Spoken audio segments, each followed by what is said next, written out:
Every night at midnight, strange thumping echoed from the attic. At first, Ella thought it was the wind, until she heard whispers. Alone in the old house she inherited, curiosity finally won. With a flashlight in hand, she climbed the creaking stairs. The air grew colder. Dust danced in the beam of light as she opened the attic door. Silence. Then behind her, a soft laugh. She spun around, no one. On the floor, an old trunk sat open, filled with yellowed photographs and a cracked porcelain doll. The doll's eyes gleamed unnaturally. Suddenly, the attic door slammed shut. The whispers returned, louder now.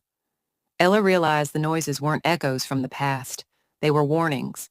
And now she couldn't leave.